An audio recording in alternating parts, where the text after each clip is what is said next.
Bonjour Myriam. Bonjour Benoît. Alors aujourd'hui tu vas nous présenter ce qu'est le Voice Dialogue.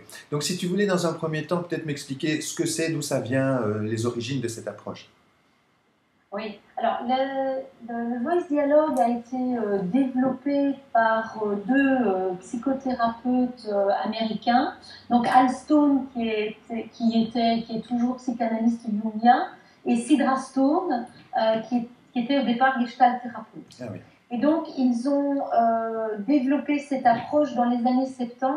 Alors la petite histoire dit que Al a rencontré Sidra et un jour dans la voiture, Al a été très étonné d'une réaction de Sidra. Il n'avait pas l'habitude qu'elle réagisse comme ça.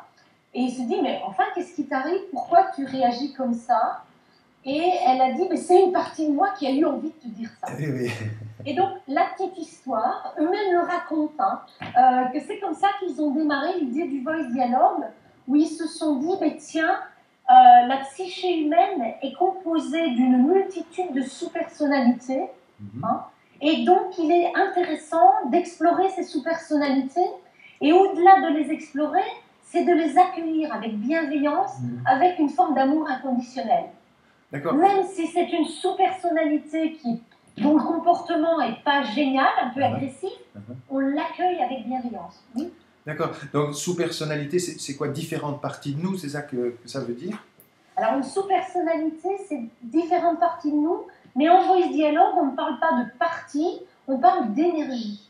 Donc c'est une forme d'énergie qui est en nous, qui va faire qu'on va parler avec un certain ton de voix, ou ne pas parler du tout, parce qu'il y a des sous-personnalités qui ne parlent pas, ou qu'on va se comporter d'une certaine façon.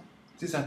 Et donc le travail, ça consiste à découvrir ces différentes sous-personnalités, c'est ça? Oui. Alors le travail consiste à découvrir nos sous-personnalités qu'on appelle primaires.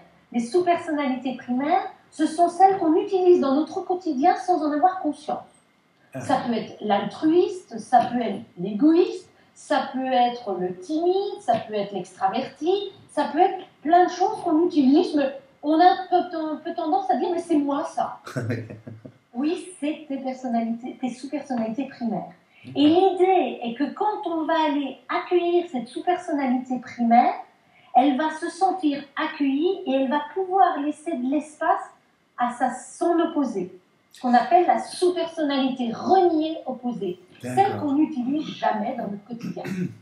Et le but ultime est de laisser de la place dans notre quotidien à ces deux sous-personnalités opposées. D'accord, c'est ça. Il y a donc un complémentaire à chacune des sous-personnalités qui sont celles qu'on utilise de manière privilégiée. En fait, c'est de prendre conscience de leur complémentaire. Voilà, de leur complémentaire qu'on appelle l'opposé en dialogue. Et l'idée est donc de développer ce qu'on appelle l'ego conscient ou le aware ego en anglais. Et donc l'ego conscient est une forme d'énergie, de nouveau, qui va pouvoir prendre en compte les deux opposés et donc va nous ouvrir une très grande liberté. Puisque je peux à la fois être altruiste et égoïste. Je peux à la fois être introverti et extraverti. Je peux être les deux. Je peux vraiment faire appel aux deux dans mon quotidien. Et c'est vraiment ça l'idée. Super intéressant. Alors dans une prochaine séquence, si tu veux bien, tu nous expliqueras un peu davantage comment ça se passe concrètement, comment le travail se passe.